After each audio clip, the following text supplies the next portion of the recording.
Hey, this is going to be a TNA IMPACT review for the 9th of April, and I don't really know what to make of TNA right now. I always watch the shows and I think, yeah, that was enjoyable, it was fun, it was kind of fast-paced, and then I look back at it, particularly now I'm doing these reviews and I analyse it and I think, wow, there wasn't even one good match on that card.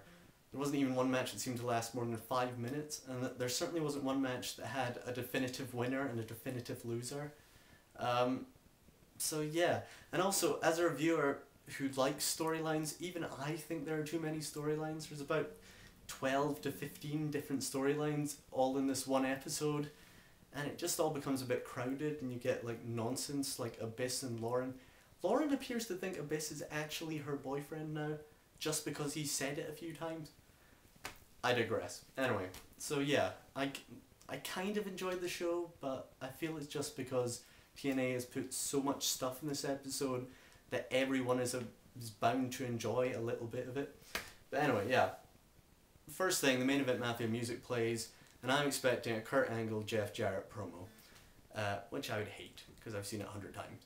But instead we get a Sting Jeff Jarrett promo, which I also hate, but we've only seen it about 50 times, so, you know, good for a little bit of difference in TNA.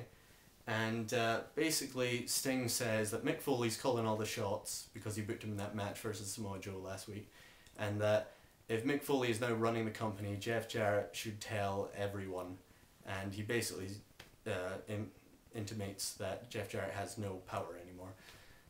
Jarrett asks him, what gives you the authority to question my authority?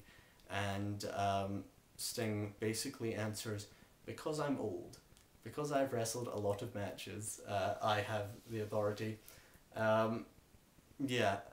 Then Sting and Scott Steiner do a sort of good cop, bad cop thing, where Sting's obviously slating Jarrett, and then Scott Steiner comes in and says, ignore him.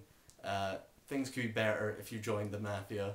At which point Don West describes Scott Steiner as the most misunderstood man in TNA. I'll say he's the most misunderstood man in TNA. I don't have a fucking clue what he's saying most of the time. This promo, I wasn't even sure if what side he was on, to be honest. But yeah. Anyway, then the Motor City Machine Guns music plays, and I, like everyone else, am thinking, have they played the wrong music? That's the Motor City Machine Gun music.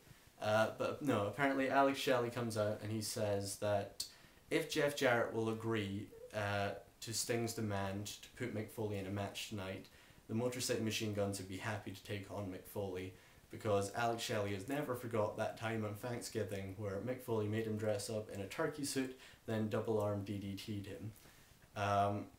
Personally, I thought TNA had forgotten about this storyline, but apparently not. So yeah, that's happening tonight because Jarrett's fallen for all the Mafia stuff, and then later we see Jarrett in his office talking to Steiner alone, which is all leading up to some swerve at Lockdown where Jarrett joins the Mafia, and I just want it to happen.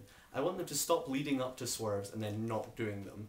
Like Mick Foley, they haven't really done that, and they've been setting that up for ages, and now I'm just like, Jarrett's much better as a heel, just make him a heel. He makes sense within the main event Mafia because he's a 10-time world champion, just do it, alright? But okay. Anyway, the first match of the night was Sheikh Abdul Bashir versus Suicide. Now, I've said before I don't particularly like Suicide. It's not that I don't like Christopher Daniels. In fact, there's a Fallen Angel chant in this one, this match that I rather enjoyed.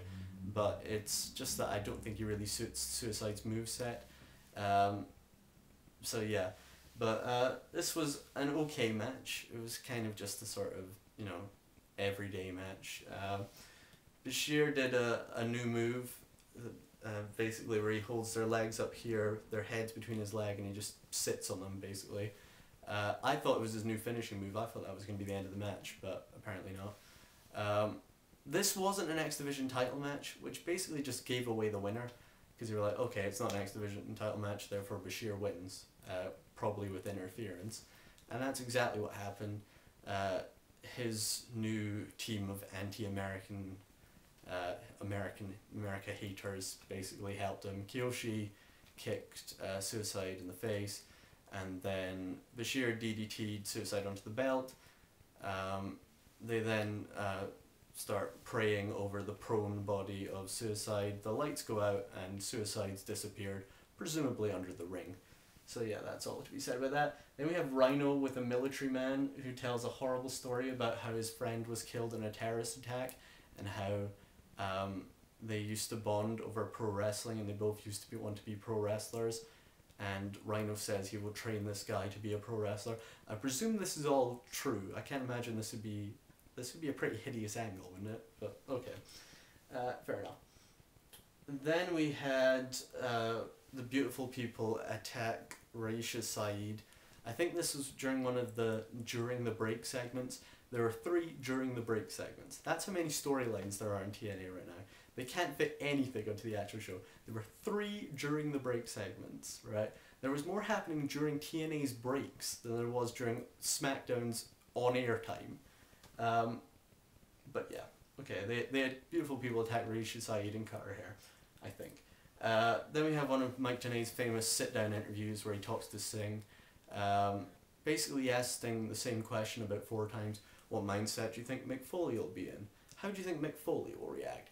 How do you think Mick Foley is going to do this? Etc, etc. And just, then Sting tells the great story of when Mick Foley lost his ear, and apparently he came backstage and went, I think I've lost my friggin' ear, then did a big smile and went, bang bang, which I think is a great story.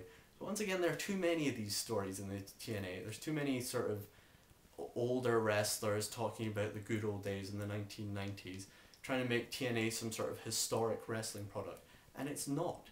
TNA is brand new. Surely that's its whole selling point. Whatever.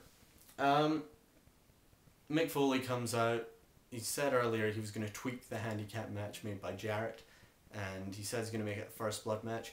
Have you ever seen a good first blood match? They always end on some stupid technicality. And he says basically the reason... He also says he's going to make Sting the special guest enforcer. Why does there have to be a special guest enforcer in every match? The enforcer doesn't even do anything. They just stand at ringside. He also says why he hates Alex Shelley. It's because his son idolizes Alex Shelley, has an Alex Shelley haircut, and he promises tonight that no one is ever going to want to imitate Alex Shelley again, given what he's going to do to his pretty little features.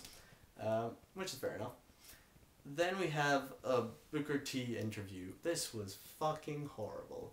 I have no idea why TNA would do this. Basically, apparently, Sharmell hasn't talked to Booker T since Samoa Joe carried her off. And she's left it to Booker T's imagination what Samoa Joe might have done to her. It just sounds like he's raped her.